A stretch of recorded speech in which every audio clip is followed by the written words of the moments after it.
उन्हें किसी अच्छे कार्य के उत्तर में दुख प्राप्त होता है अथवा किसी को उसके दुष्ट कार्य में सुख मिलता है, तो मन अवश्य ये विचार करता है कि अच्छा कार्य करने का, धर्म के मार्ग पर चलने का तात्पर्य क्या है। पर दुष्ट आत्मा को क्या प्राप्त होता है ये भी देखिए। दुष्टता करने वाला हृदय सदा चंचल रहता है, अकुलाता रहता है। मन में सदा नए नए संघर्ष उत्पन्न होते हैं। अविश्वास उसे जीवन भर दौड़ाता है। क्या ये सुख? जब भी धर्म पे चलने वाला, अच्छा कार्य करने वाला, सच्चरित्र व्यक्ति का हृदय शांत रहता है। परिस्थितियां उसके जीवन के सुख में बाधा नहीं बनती।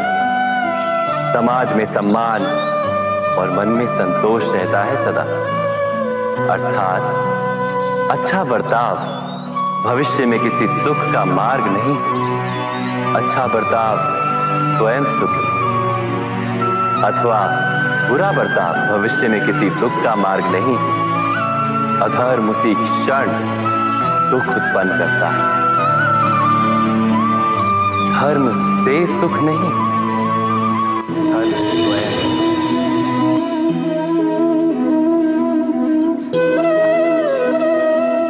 सत्ता की लालसा सबके हृदय को घेरे रहती है। प्रत्येक व्यक्ति अपना एक राष्ट्र निर्मित करने का प्रयत्न अवश्य करता है। फिर वो राष्ट्र कुरु राष्ट्र की भांति बहुत बड़ा हो या फिर अपने परिवार तक सीमित हो, वो सत्ता प्राप्त करने का प्रयास अवश्य करता है। किंतु सत्ता का वास्तविक रूप क्या है? क्या हमने कभी विचार किया है? एक मनुष्य जितने अधिक लोगों के जीवन को प्रभावित कर सके, जितने अधिक लोगों के जीवन की स्वतंत्रता पर अंकुश रख सके, उतनी ही अधिक सत्ता का अनुभव करता है वो। सत्ता का वास्तविक रूप ही है अन्य के जीवन पर स्वयं का प्रभाव।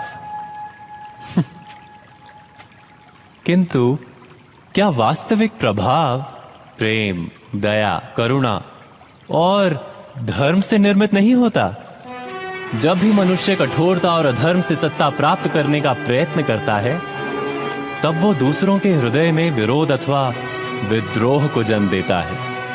और परिणाम कुछ इस प्रकार। हाँ, कुछ समय के लिए वो स्वयं को प्रभावी और शक्तिशाली अवश्य पाता है, किंतु वो वास्तविक सत्ता नहीं। यही कारण है कि भृगु और वशिष्ठ जैसे ऋषियों की आज भी पूजा की जाती है, रावण और हिरण्यकशिपु की नहीं। इस पर तो आप विचार अवश्य करें। सत्य कहा ना?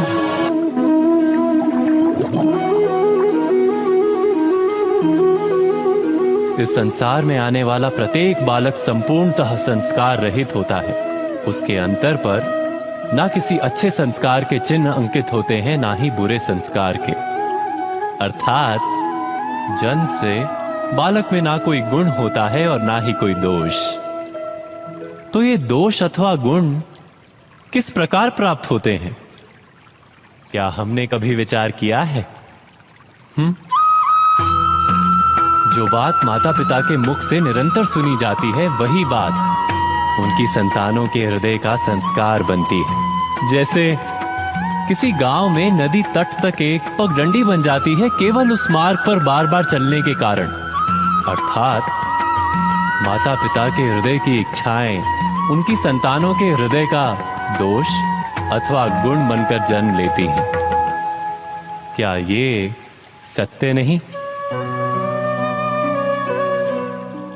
पर फिर भी जब उनकी संतानों में कोई दोष दिखाई देता है, तो माता पिता आश्चर्य और दुख से भर जाते। माता पिता का हृदय ये प्रश्न करता है कि उनकी संतानों में ये कुसंस्कार आए कहां से।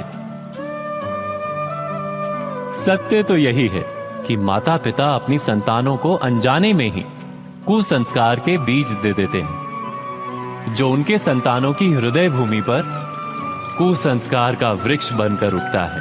अर्थात अपनी संतानों को सुसंस्कारी और धर्ममय बनाने की आशा रखने वाले प्रत्येक माता पिता को प्रथम अपने हृदय की इच्छाओं पर अंकुश रखना क्या अनिवार्य नहीं?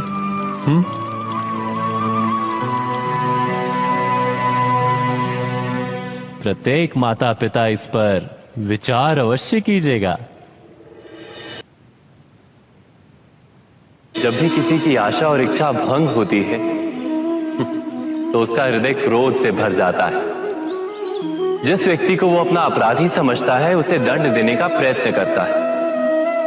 पर क्या हमारी इच्छा या आशा का भंग होना क्या सदा ही किसी का अपराध होता है? इच्छाओं के अपूर्ण रहने के तो कई कारण हो सकते हैं। कुछ तो संजोग के कारण अधूरी रह जाती हैं और कुछ नियति के कारण। और कभी कभी इच्छाओं का स्वरूप ही ऐसा होता है कि वो पूर्ण नहीं हो पाती। बिना परिस्थिति पर विचार किए किसी को अपराधी मान लेना न्याय नहीं, प्रतिशोध है। न्याय का आधार तो दया है, करुणा है, और प्रतिशोध का आधार क्रोध, अहंकार।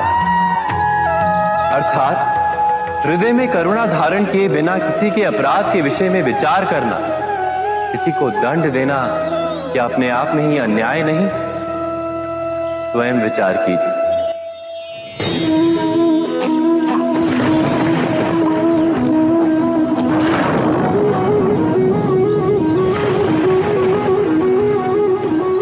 सपनों और पूर्व आभासों के आधार पर हम भविष्य के सुख दुख की कल्पना करते हैं। भविष्य के दुख का कारण दूर करने के लिए हम आज योजना बनाते हैं। किंतु कल के संकट को आज निर्मूल करने से हमें लाभ मिलता है या हानि पहुंचती है? ये प्रश्न हम कभी नहीं करते। सत्य तो ये है कि संकट और उसका निवारण साथ जनते, व्यक्ति के लिए भी और सृष्टि के लिए भी। नहीं, आप अपने भूतकाल का स्मरण कीजिए, इतिहास को देखिए।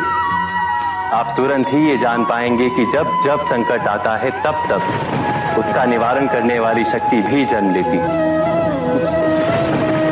यही तो जगत का चलन है।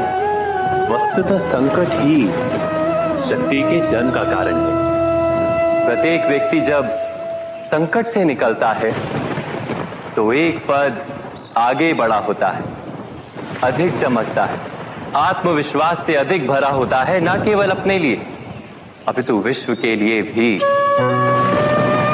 क्या ये सत्य नहीं? वास्तव में संकट का जन्म है एक अवसर का जन्म, अपने आप को बदलने का, अपने विचारों को ऊंचाई पर करने का अवसर, अपनी आत्मा को बलवान और ज्ञान मंडित बनाने का। जो ये कर पाता है उसे कोई संकट नहीं होता, किंतु जो ये नहीं कर पाता वो तो स्वयं एक संकट है विश्व के लिए। विचार कीजिए।